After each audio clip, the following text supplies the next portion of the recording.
Hola, ¿cómo están? ¿Bien? ¿Cómo amanecieron? ¿Bien? ¿Mal? ¿De buenas? ¿De malas? ¿Más o menos? ¿Felices? ¿Contentos? ¿Contentas? ¿Tristes? ¿Enojados? ¿Amargados? Yo amanecí de buen humor.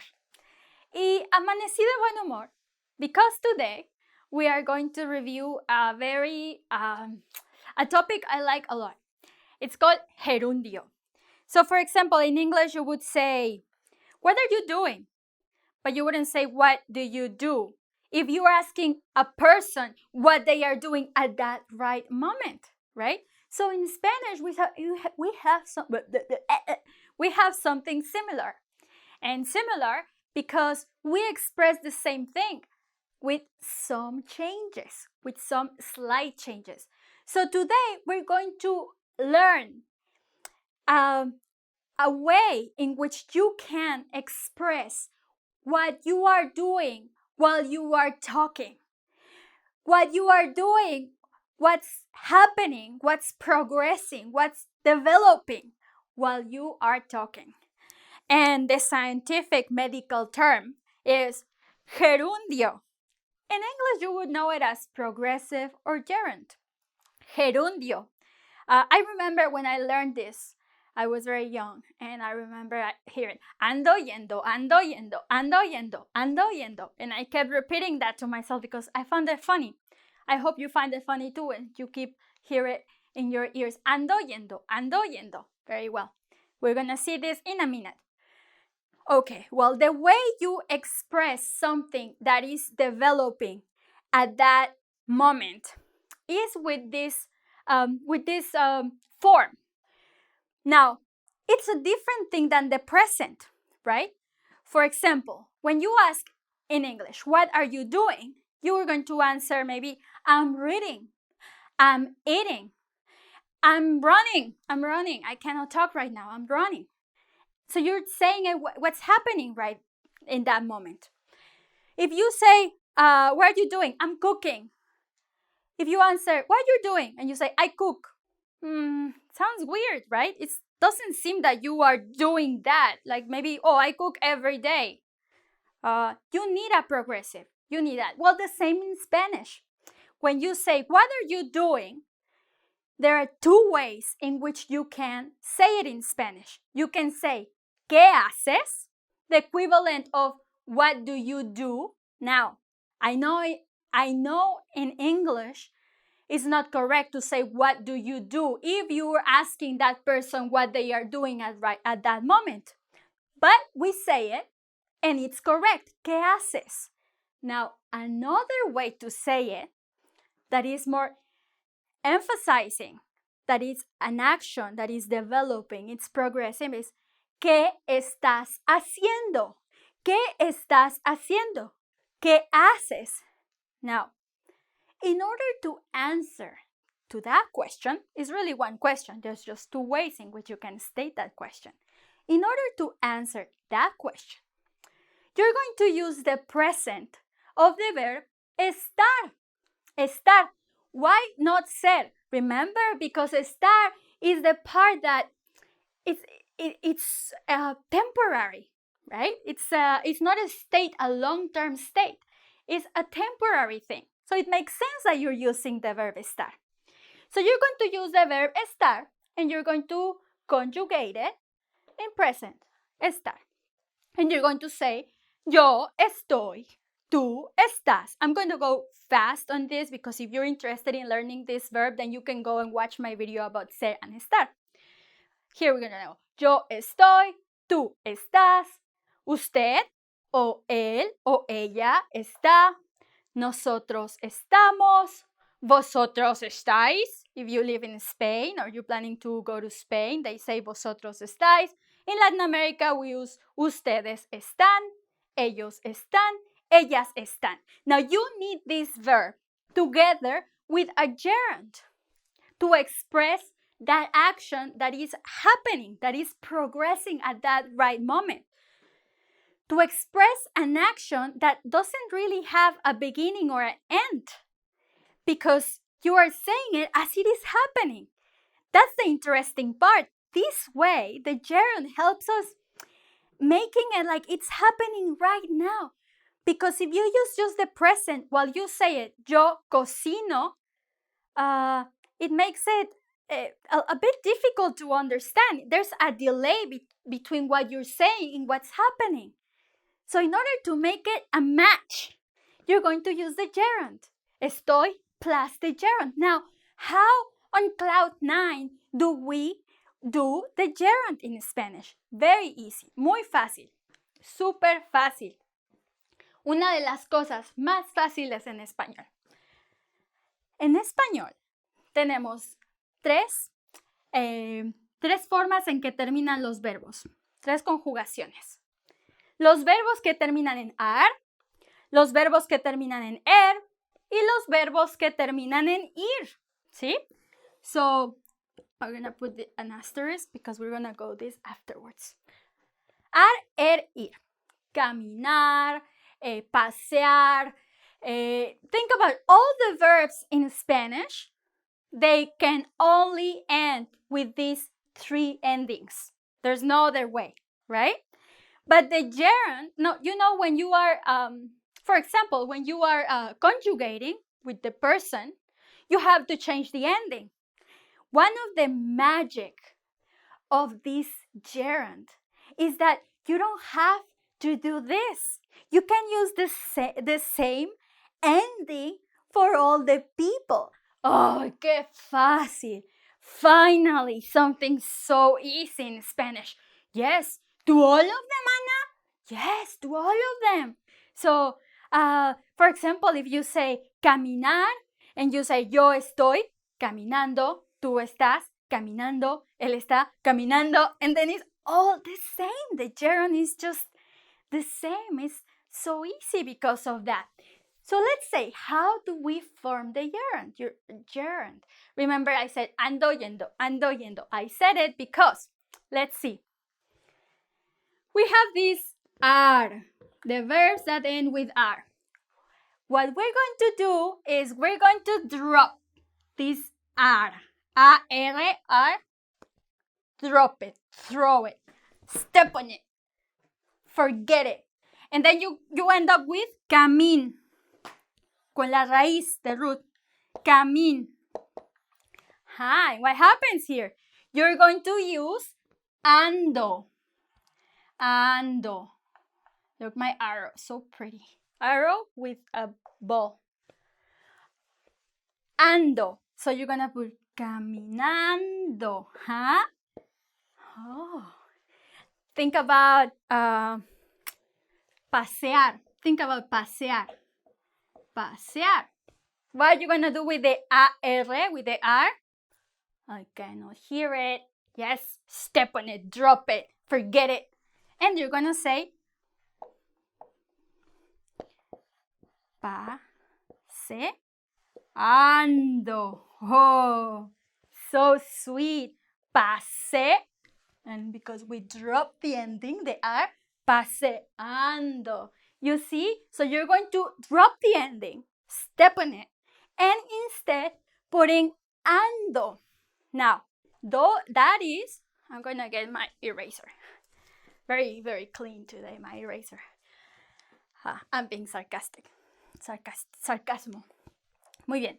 So, we say ar, ando. But then we have verbs that end with and verbs that end with ir. Well, it's so easy too. We're going to do the same, lo mismo. Lo mismo, pero diferente. Comer, yes. We're going to forget er. Y vamos a hacer comiendo. Comiendo. Let's think about the verbs that end with er. Sí, lo mismo. Vamos a olvidarnos de la IR. Vamos a abandonarla, a dejarla, a pisarla, a botarla, a aventarla. Y vamos a decir saliendo. And what do we finally have here? Ando, yendo. Ando, yendo. So, the verbs that end with AR, we're going to forget the AR and we're going to add ando.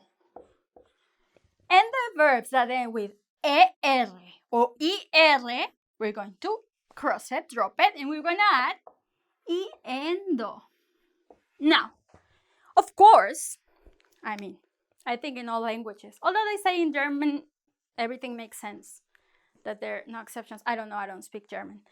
But of course, we're going to find something always that doesn't really want to belong to the box. There is always someone that wants to be out of the box. So here it is. There are some verbs in Spanish that have a double vowel. Rare, but it happens.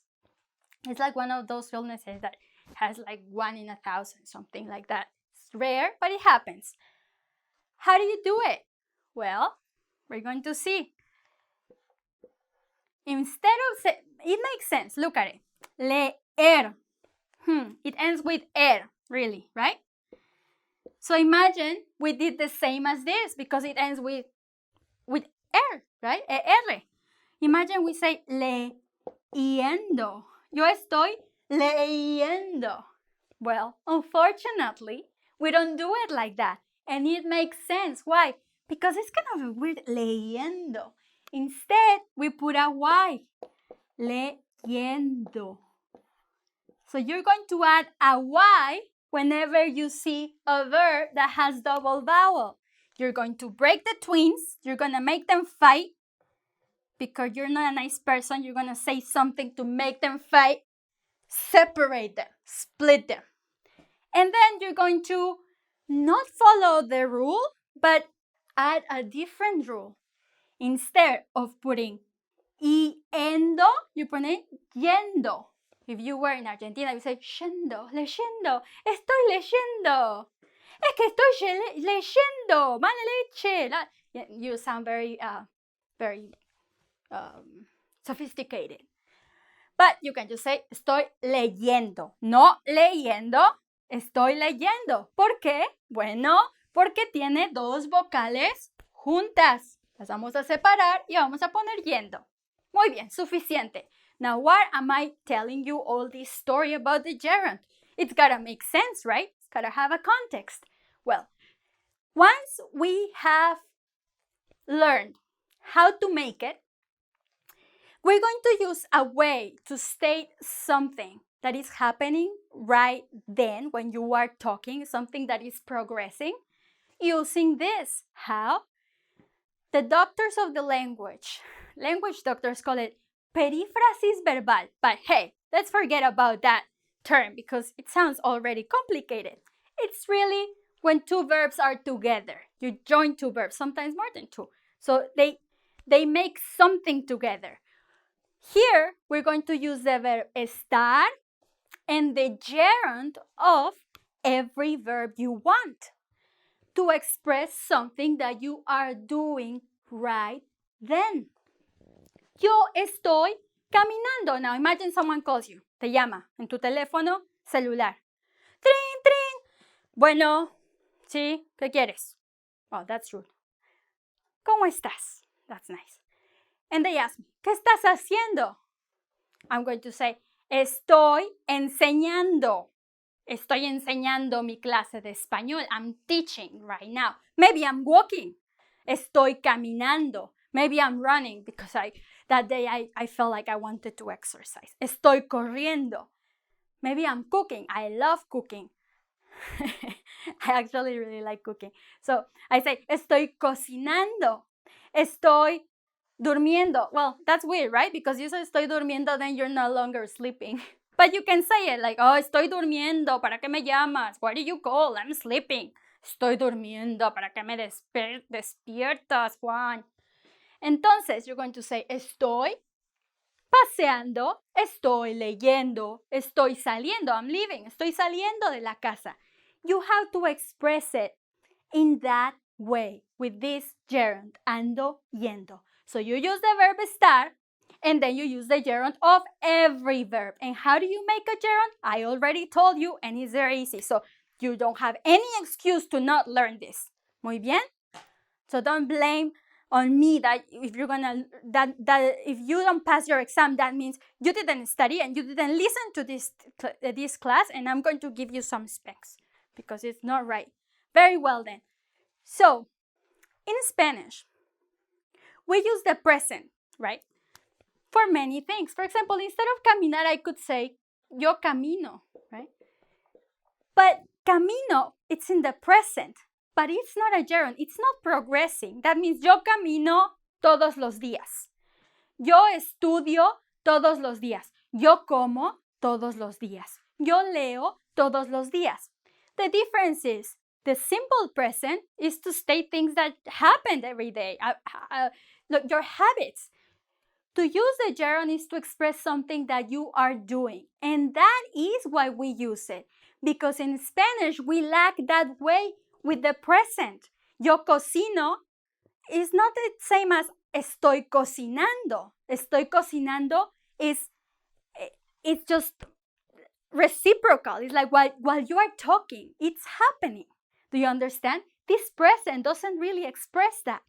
Now, the present, we use it, for example, when you read biographies, you say, Benito Juárez nace en 1800 no sé qué. You can say in the past, you can say in the future, viajo a España el próximo mes, por ejemplo.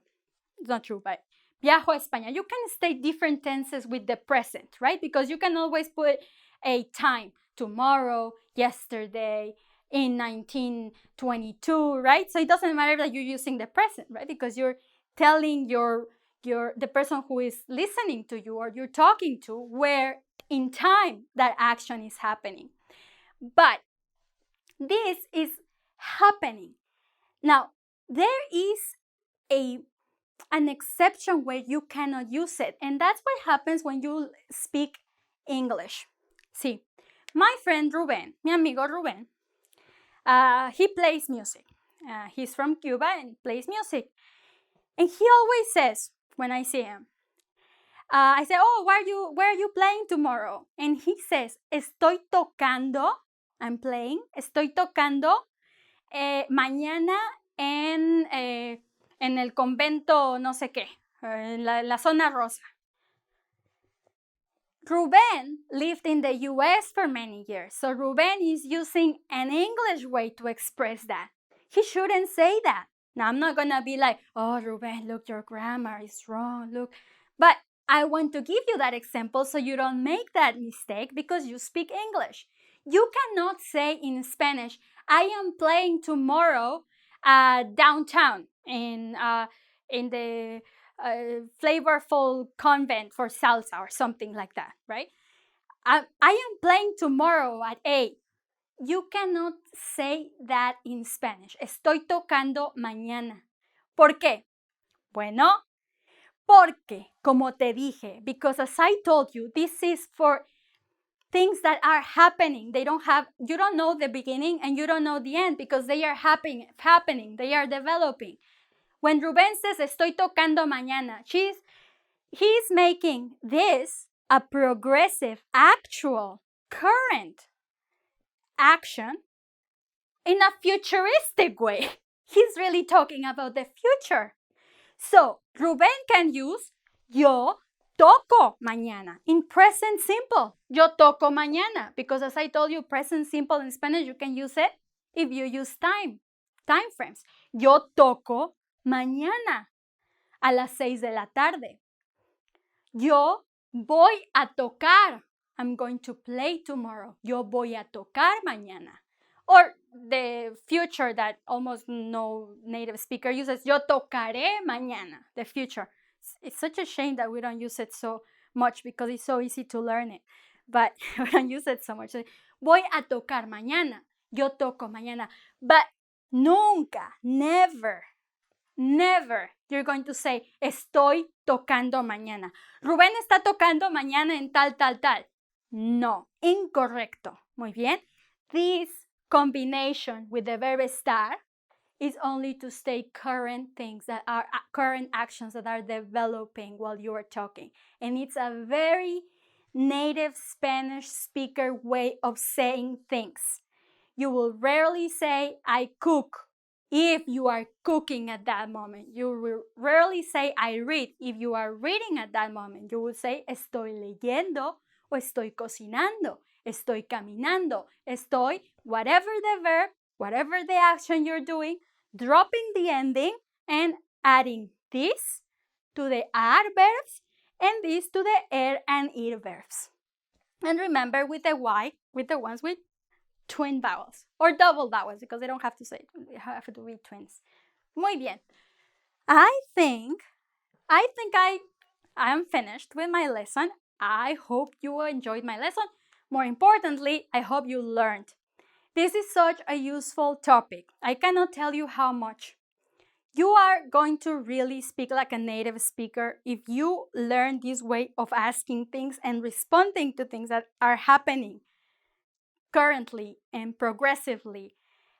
This is a very colloquial way, but very popular way to speak Spanish. ¿Qué estás haciendo? Estoy caminando. So when you get on the phone or when you are asking someone, ¿qué estás haciendo? Even you can say, ¿qué estás haciendo? Maybe someone is staring at the sky. Like, ¿qué estás haciendo? Because it's weird, right? Like, está loco, está loco. Sí, dice, ¿qué estás haciendo, eh? Oh, estoy pensando. I'm thinking. Estoy pensando. Estoy pensando en el universo y la naturaleza y el cielo y la maravilla de este mundo. Estoy pensando. You see, pensar ends with AR, so I'm saying ando, pensando, estoy pensando, estoy viendo, estoy admirando, estoy contemplando, I'm contemplating the space, estoy contemplando. So now you're going to speak like a native Spanish speaker. Muy bien, I think that's enough from me talking. Now, I would like to invite you to sign up on my newsletter. You can go to my newsletter. You can go to butterflyspanish.com and sign up for my newsletter where you will learn a lot about Spanish, all different things of Spanish. Thank you so much. Check out my website and I will see you very soon. Te veo pronto. Te voy a extrañar. I'm going to miss you. Te voy a extrañar. Muy bien. Ahora me despido. ¿Qué estás haciendo?